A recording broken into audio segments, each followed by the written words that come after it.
नमस्कार, गौराईज फूड रेसिपीमध्ये आपले खूप खूप खूप मनापासून स्वागत.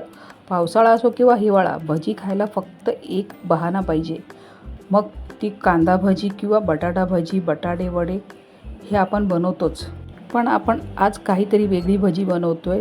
तुम्ही कधी ऐकलीही नसतील किंवा खाल्लीही नसतील, ती म्हणजे शेपूची भजी. शेपूची भाजी तुम्हाला आवडत नसेल तर एकदा अशी भजी नक्की बनवून बघा. तर इथे मी शेपूची अर्धी जुडी घेतली आहे, स्वच्छ निवडून स्वच्छ धुवून घेतली आहे. त्यानंतर त्यातलं सगळं पाणी मी काढून निथळत ठेवली होती. त्यानंतर मी एका बाउलमध्ये घेतली आहे. त्याच्यामध्ये आपण हळद, मीठ आणि हिरव्या मिरच्या कापून घातलेल्या आहेत. मिरच्या अगदी बारीक कापा. त्यानंतर आपण हे तांदळाचं पीठ घातलं आहे 1 चमचा.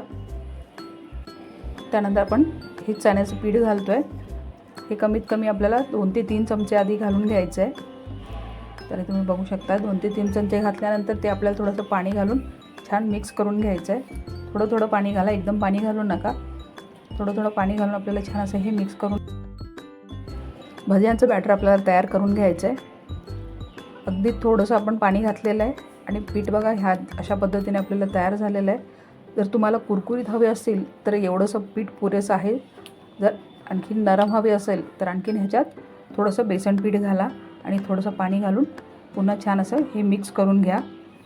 तर हे अशा प्रकारे आपल्याला पूर्ण पीठ मिक्स करून घ्यायचं आहे. ह्याच्यात मी अगदी थोडंसं 1-2 चमचे पाणी घालून हे बॅटर मी असं तयार करून घेतलेलं आहे. हे आता मी 5 मिनटं साईडला ठेवणार आहे. 5 मिनटानंतर हे छान सेट होईल. त्यानंतर आपण ह्याची भजी करणार आहोत. तर तुम्ही बघू शकता 5 मिनटं झाली. त्यानंतर आपण ह्याच्यात खायचा सोडा घातला. हा 1-2 चिमूटभर आहे. एक साईडला मी गॅसवर पॅनसुद्धा गरम करत ठेवलेलं, त्यात तेलही गरम झालेलं आहे. त्यानंतर आपल्याला ही एक एक करून अशी भजी सोडायची आहे. गॅसची फ्लेम फास्टच ठेवायची आहे. फास्ट फ्लेमवरच आपल्याला भजी तळायची आहे. आणि तुम्ही बघू शकता बॅटर आपलं खूप छान असं तयार झालेलं आहे. कारण की तेलात भजी घातल्याबरोबर ती बघा कशी वर येत आहेत. म्हणजे आपलं बॅटर अगदी परफेक्ट झालेलं आहे. तुम्हाला शेपूची भाजी आवडत नसेल तर एकदा अशी ही भजी नक्की बनवून बघा. तुम्हीही आवडीने खाल व पुन्हा पुन्हा बनवाल. तुम्ही ह्या बॅटरमध्ये कांदासुद्धाही वापरू शकता. त्याशिवाय तुम्हाला मिरची कापून नको असेल तर तुम्ही मिरचीचा ठेचा बनवूनही घालू शकता. खूप छान लागतात ही भजी. एकदा जरूर ट्राय करा. ही भजी अगदी कमी साहित्यात तयार होते. तर तुम्ही बघू शकता आपली भजी छान अशी तळून झालेली आहे. आता ह्यांना आपण काढून घेऊया.